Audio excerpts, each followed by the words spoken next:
Assalamualaikum warahmatullahi wabarakatuh.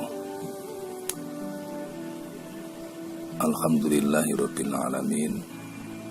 Wa bihi nasta'inu ala umurid dunya waddin. Assalatu wassalamu ala asrofil anbiya'i wal mursalin Sayyidina Muhammadin wa ala alihi wa sahbihi ajmain, amma ba'du. Mari kita mulai di bulan Syawal ini ngaji tasawuf.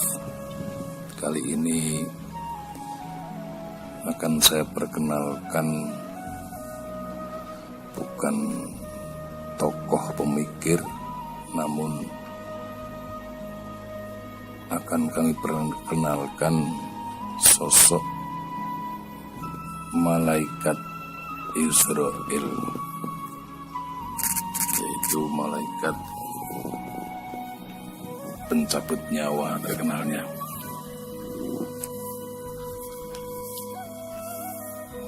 Syekh Abdul Karim Al-Jili dalam kitab Insan Kamil mengatakan khalaqallahu wahmun Muhammad sallallahu alaihi wasallam min nuri ismihil kamil, bahwa Allah itu menciptakan waham itu estimasi. Allah menciptakan waham Muhammad sallallahu alaihi wasallam dari cahaya yang bernama Al-Kamil atau sempurna. Wa khalaqallahu azza Israil, dan Allah menciptakan malaikat Israil min nuri wahmi Muhammad sallallahu alaihi wasallam, dari cahaya wahamnya Muhammad sallallahu alaihi wasallam. Jadi ketika Allah menciptakan estimasi Muhammad sallallahu alaihi wasallam dari cahayanya yang bernama Al-Kamil, Allah tampakkan kepada segala wujud dengan baju Al-Kohar atau penakluk. Maka jadilah Muhammad sallallahu alaihi wasallam penakluk paling dikdaya, adi kuasa, dengan estimasinya atas segala kekuatan waham atau estimasi yang ada pada manusia. Kekuatan estimasi ini juga mampu membalik logika dan segala bentuk yang bisa ditangkap indera. Esensinya, segala kekuatan yang terdapat pada citra atau gambar ini dapat ditaklukkan oleh estimasinya.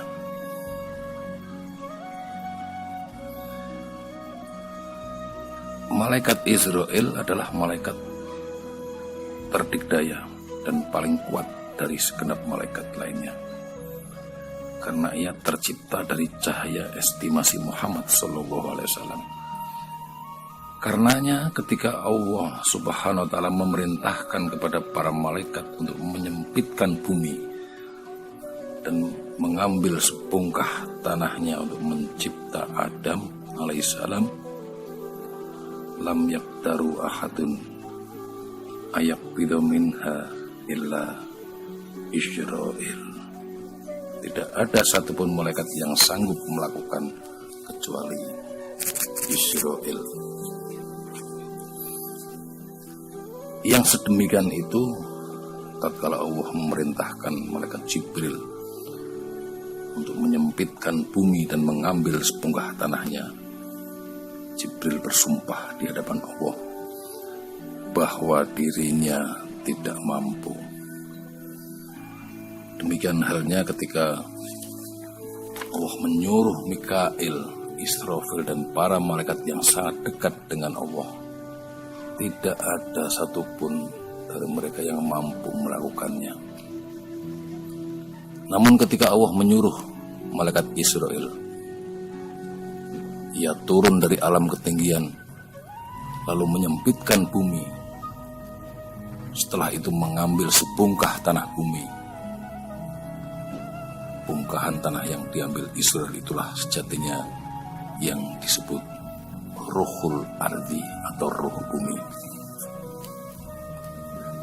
Nah, dari ruh bumi itu Allah menciptakan jasad Adam alaihissalam. Karenanya dikuasakan kepada malaikat Israel menyempitkan nyawa. Ia ditugaskan oleh Allah untuk mencabut nyawa dari tubuh segenap makhluknya. Karena Allah meletakkan kekuatan kesempurnaannya dalam tajalli kohar atau penaklukan dan gholabah atau kemenangan pada dirinya. Malaikat Israel juga memiliki ma'rifah, memiliki pemahaman tentang ehwal, yaitu keadaan semua yang akan dicabut nyawanya, yang tidak mungkin dirinci satu persatu. Ia, malaikat Israel juga bisa berperilaku dan menyamar diri seperti rupa segala sesuatu yang bernyawa. Ia terkadang mendatangi komunitas anak manusia dengan rupa manusia biasa atau rupa-rupa lain. Jika ia hendak mencabut nyawa, ia menyerupakan bentuknya dengan roh. Lalu ia mengeluarkan roh dari jasadnya.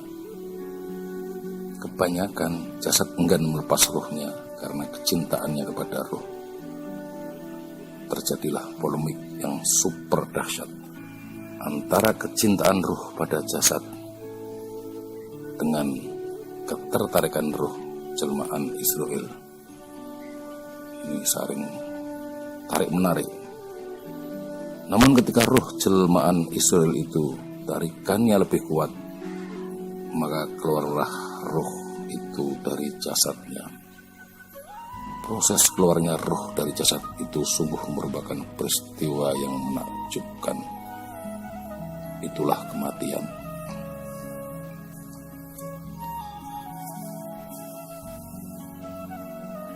Ketahuilah bahwa roh sejak asal mula masuknya ke dalam jasad dan menyatunya dengan jasad tidak pernah meninggalkan tempat dan posisinya. Namun fokus perhatiannya selalu berpindah-pindah sejalan dengan apa yang meliputinya. Namun demikian, secara substansi ia tetap pada tempat dan posisinya dalam jasad.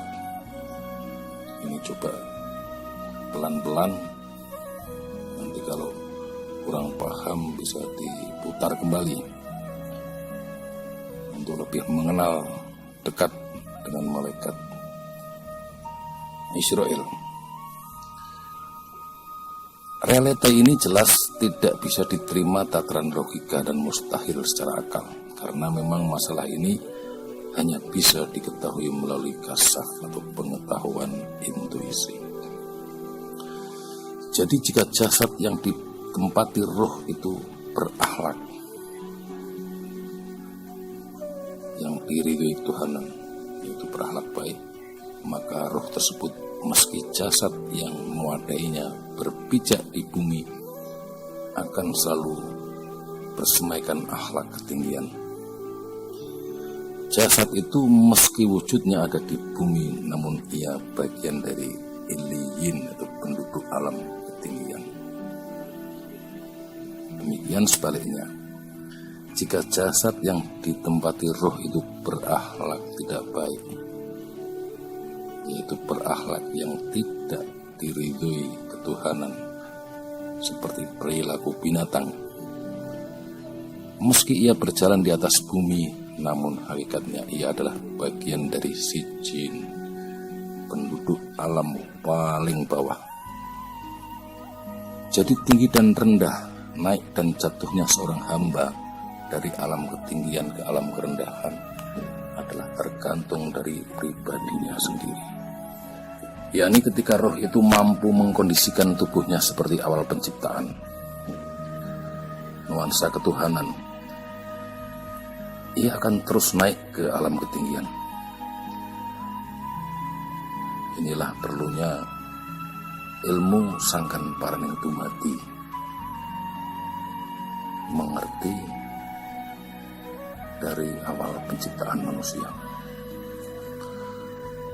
Sebaliknya, jika jasad dan nafsunya menguasai roh, watak-watak akhirwani akan mendominasi tubuhnya. Ia akan terus turun ke alam kerendahan. Jasad sejatinya bersifat sekunder dalam organ tubuh manusia. Namun roh merupakan masalah primer dalam tubuh manusia, karena ia poros atau inti kehidupan, terlebih wajah kehidupan. Jasad tidak akan disebut manusia jika tidak berroh. Jasad meski memiliki nyawa tapi hampa dari roh. Maka manusia seperti itu akan diragukan eksistensi kemanusiaannya. Karenanya keterkaitan antara jasad dan roh sangatlah vital. Keduanya merupakan elan vital kemanusiaan seorang manusia. Untuk dimengerti bahwa naiknya roh ke alam malakut adalah dengan bentuk kemanusiaan secara jasadi. Bentuk ini pula yang mewadai kebahagiaan dan duka, pahala dan siksa yang meliputi ruh di alam sana. Dalam alam realitas, keterkaitan jasad dan ruh itu sangatlah jelas, yaitu ketika laku ruh dan jasad berjalan seimbang dan serasi, yakni apa yang ada di batin manusia selaras dengan tampilan lahirnya. Adapun metafor bahwa roh terpisah dari jasad akan terlihat dari sikap jasad dalam menunaikan hukum-hukum ketuhanan. Ia malas, berat, lemah, dan bentuk-bentuk kedhaifan lainnya. Maka keterpisahan roh dan jasad itu sejatinya adalah terpisahan dari ketersambungan atau wusul, bukan keterpisahan yang bermakna keterputusan, invisol. Dengan demikian dapat dipahami bahwa roh yang memiliki sifat-sifat awal penciptaannya dan tidak mampu menunaikan amar perintah syariat-syariatnya, itulah sejatinya roh yang terpisah dari jasadnya. Maka pensifatannya adalah berdasarkan al-quwah atau potensialitas, bukan al-fi'il, aktualitas. Ini pula hakikat keterpisahan, wusul atau ketersambungan, dan bukan keterpisahan invisol atau keterputusan. Ini ada beberapa karakter roh. Yang pertama, jika si pemilik jasad berakhlak dengan etika malakiyah seperti para malaikat dan unsur-unsur ketinggian, maka rohnya akan menjadi kuat dan dapat melakukan hukum-hukum ketuhanan dengan ringan dan semangat. Bahkan jasad dalam jiwanya laksana roh. Ia bisa berjalan di atas air, terbang di udara, dan dapat melakukan aktivitas adi kodrati dan pekerjaan spektakuler lainnya. Namun sebaliknya, jika si pemilik jasad berakhlak dengan etika basariah, kemanusiaan, dan perilaku rendah lainnya yang jauh dari nilai-nilai ketuhanan,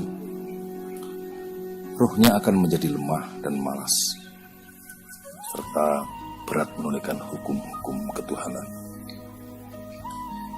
Ia akan terpasung di alam kerendahan, bahkan akan menjerembabkannya ke dasar kerendahan. Kemudian jikalau si pemilik jasad mampu menyeimbangkan atau tawazunitas antara perilaku malakiyah dan basariyah, ia bisa menemukan keseimbangan diri yang dengan itu ia bisa menata dan menyiapkan diri menuju alam ketinggian meski jasad kasarnya berpijak di bumi. Namun jika roh itu tetap eksis di alam rohani, maka jasad itu juga termasuk penduduk langit meski bentuk kasadnya ada di bumi.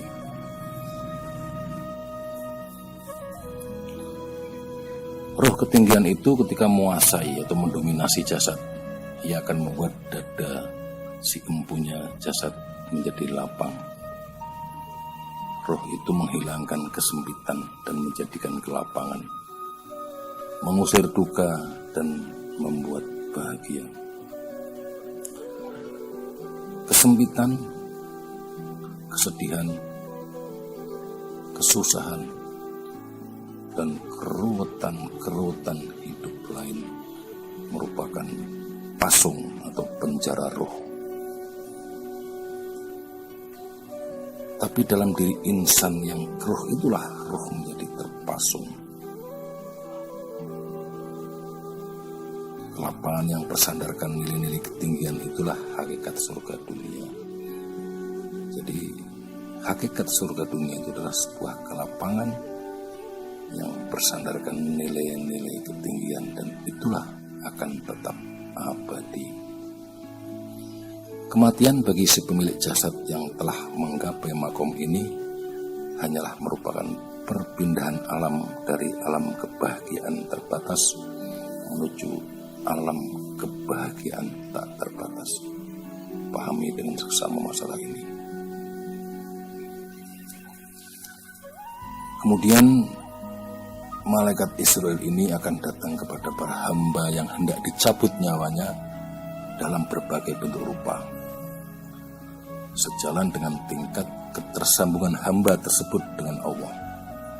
Berbagai dimensi kehidupan yang ada, semisal moralitas, perbuatan, keyakinan atau akidah, dan etos ubudiyah atau perhambaan lainnya.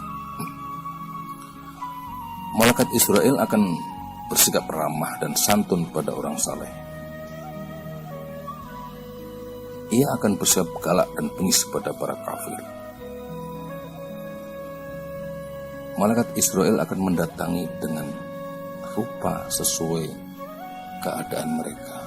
Misalnya, ia datang kepada orang zalim bekerja kantor dengan sifat orang yang mendendam kepadanya, atau berupa utusan raja dengan tampang yang garang dan bengis. Ia juga datang kepada orang yang saleh dan ahli takwa dengan bentuk rupa orang yang paling mereka cintai. Ia bahkan bisa mewujudkan diri laksana baginda Rasul Muhammad Sallallahu Alaihi Wasallam. Subhanallah.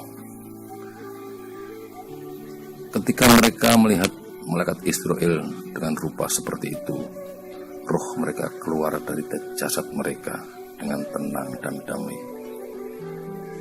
Penyerupaan dengan bentuk Nabi sangatlah mungkin, karena malaikat Israel dan para malaikat yang dekat dengan Allah adalah makhluk yang tercipta dari kekuatan rohani. Malaikat Israel tercipta dari hati cahaya Muhammad. Demikian pula ada malaikat yang tercipta dari akal dan estimasi cahaya Muhammad SAW. Pahami betul masalah ini. Maka adalah sangat mungkin para malaikat itu menyerupakan bentuk mereka dengan bentuk Rasul Muhammad Sallallahu Alaihi Wasallam, karena mereka tercipta dari Nur Muhammad Sallallahu Alaihi Wasallam serta membentuk citra diri mereka seperti rupa sang Rasul Shallallahu Alaihi Wasallam, baik secara jasadi, yaitu bentuk kasat, maupun kepribadian. Tidak ada yang bisa menyerupai Rasulullah Muhammad SAW kecuali makhluk yang diciptakan dari nur cahaya Muhammad SAW. Contoh, iblis laknatullah selalu menyertai, dan anak-anak turunnya pun manusia-manusia yang berwatak iblis tidak akan pernah bisa menyerupai Muhammad SAW. Hal ini disyaratkan sebuah hadis. Sungguh telah datang malaikat kepada Muhammad dan membedah dadanya, lalu mencuci hatinya dengan mengeluarkan darah dari hatinya. Darah merah itulah sejatinya nafsu manusia yang tempat mengalirnya setan dalam tubuh manusia. Dengan membersihkan hati itu, berarti setan tidak bisa mengganggu hati manusia. Karenanya setan tidak bisa menyerupai sang Nabi, karena alirannya telah diputus. Kemudian malaikat Israel tidak hanya mengkhususkan penampakannya dengan rupa para ahli ibadah, insan-insan soleh, pun pelaku maksiat, insan-insan jahat, akan tetapi ia menampakkan dirinya dengan multi citra sesuai kondisi dan tempat serta segala wacana yang ada. Sebagaimana yang telah diwartakan pesan Qur'ani bahwa Israel juga menampakkan rupanya dalam bentuk binatang-binatang buas, semisal macan, ya, harimau yang seperti serigala, ular berbisa, dan hewan-hewan pemangsa lainnya. Ia juga menampakkan dirinya dengan rupa burung-burung seperti elang, nuri, merpati, dan lain sebagainya, atau berbentuk pemburu, pemancing, penjaga, dan lain-lain. Esensinya malaikat Israel menampakkan dirinya dengan citra sesuai event tertentu, sejalan dengan misi yang hendak ditunaikannya. Ia tidak pernah menjadikan rupanya berbentuk rangkap. Ia bahkan sering mewajahkan dirinya dengan rupa sederhana. Mengenal lebih dekat malaikat Israel, Israel juga menampakkan diri dengan tidak berbentuk. Semisal ia bisa mewujudkan diri dengan bau busuk yang menyengat atau bau wangi-wangian. Kadang Anda bisa menemukan orang yang soleh tatkala meninggal baunya sangat wangi. Demikian pula dengan orang yang jahat, matinya disertai bau busuk yang menyengat. Atau kadang kita menemukan bau busuk di tempat orang yang akan dicabut nyawanya, atau bau wangi di tempat lain. Dari aroma bau itu kita bisa memakrifai sejatinya insan yang dipanggil menghadap yang kuasa. Kadang kita tidak menemukan bau orang yang sedang sakaratul maut, sekarat, namun kita temukan keadaan lain dalam diri si mayit, yaitu roh keluar masuknya jasad. Malaikat Israel tidak mencabut atau mengeluarkan nyawanya, tidak pula membiarkan mayat tersebut hidup. Ini keluar masuknya jasad. Kita sering menemukan tragedi kematian seperti itu. Israel memperlakukan hal seperti itu adalah sejalan dengan perbuatan insan yang dicabut nyawanya, ditarik ulur. Demikianlah ia bisa berbentuk citra apa saja sesuai dengan tugas yang dikuasakan oleh Allah kepada dirinya.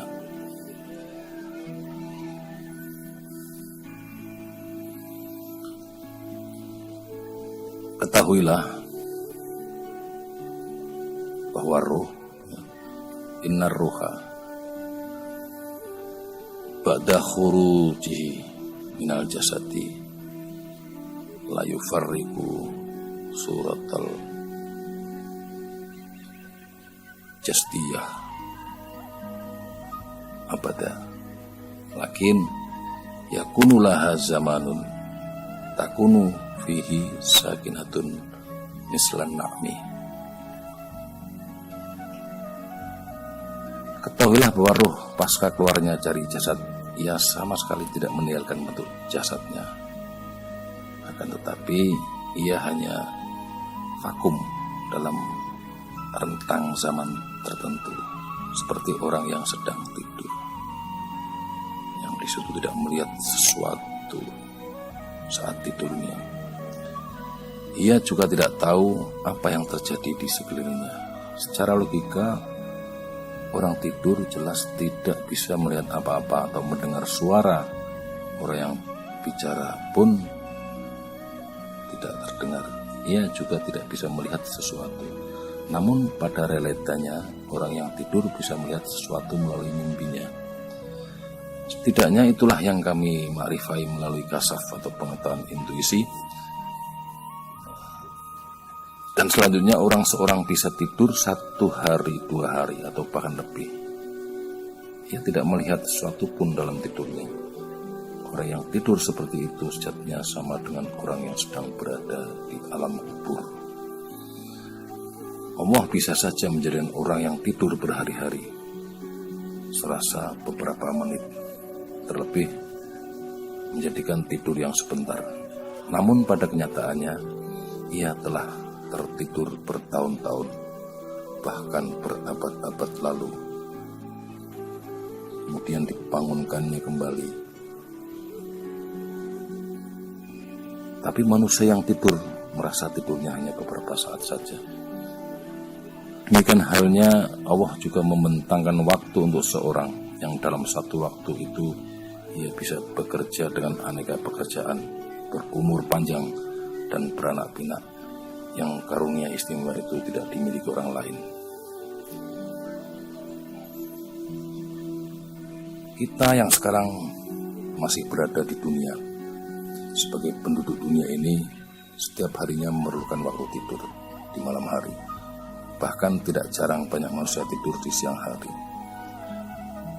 Dalam dunia hakikat, tidur disebut keheningan atau kedamaian pertama. Itu pula sejatinya yang disebut kematian roh. Tidakkah Anda ingat sabda Rasul Muhammad SAW yang menganggap malaikat yang berhenti bersikir seperti malaikat yang mati? Maka kematian bagi para malaikat adalah keterputusan mikir mereka. Barang siapa yang memukasafai hadis tersebut, ia akan mengetahui hakikat ungkapan Rasul SAW itu, yakni kematian disebut keheningan atau kedamaian pertama. Ia juga disebut tidur panjang. Tatkala jasad berada di ranah keheningan yang pertama ini, posisi ruh berada di alam barzah. Nanti kita akan membincangkan khusus kapan-kapan berbicara tentang alam barzah. Ketahuilah bahwasanya Allah menciptakan cahaya estimasi Muhammad SAW ini adalah untuk cerminan bagi dirinya dan tempat kekudusannya. Tidak ada sesuatu pun di alam semesta ini yang lebih cepat dan lebih dikdaya dibanding cahaya estimasi Muhammad Sallallahu Alaihi Wasallam. Cahaya ini dikuasakan untuk mengatur segala yang wujud. Dengan cahaya estimasi Muhammad Sallallahu Alaihi Wasallam inilah semesta alam menyembahnya. Dengan cahaya estimasi Muhammad Sallallahu Alaihi Wasallam ini pula Allah melihat Adam alaihissalam dan anak turunnya. Dengannya orang bisa berjalan di atas air, terbang di udara. Cahaya estimasi Muhammad SAW sejatinya adalah nurul yakin, yaitu cahaya keyakinan. Asal segala penguasaan dan kemungkinan. Barang siapa dikuasakan atau dikaruniai cahaya estimasi Muhammad Sallallahu Alaihi Wasallam ini, ia bisa menguasai dan mempola segala yang wujud, baik yang ada di alam ketinggian maupun di alam rendah. Dan barang siapa yang diberi kekuasaan cahaya estimasi, ia bisa berbuat apa saja. akan tergerus rasa ragu, gamang karena tersapu cahaya estimasi Muhammad Sallallahu Alaihi Wasallam.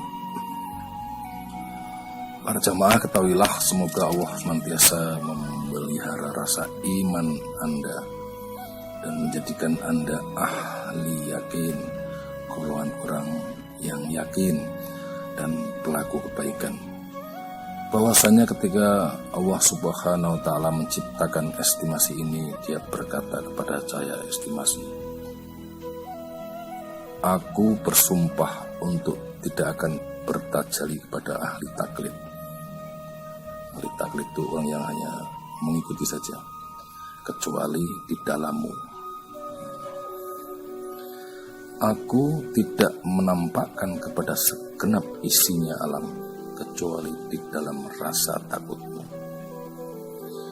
Sejauh mereka memakai dirimu untuk menghadapku, sejauh itu pula petunjukku untuk diri mereka. Sejauh mereka memalingkan diri mereka dari cahayamu, sejauh itu pula vonis kehancuranku jatuhkan kepada mereka. Kemudian cahaya estimasi berkata, "Wahai Rob, buatlah anak-anak tangga bagi asma-asma dan sifat-sifatmu, agar bisa dijadikan tangga bagi mereka untuk menuju kesejatian zatmu."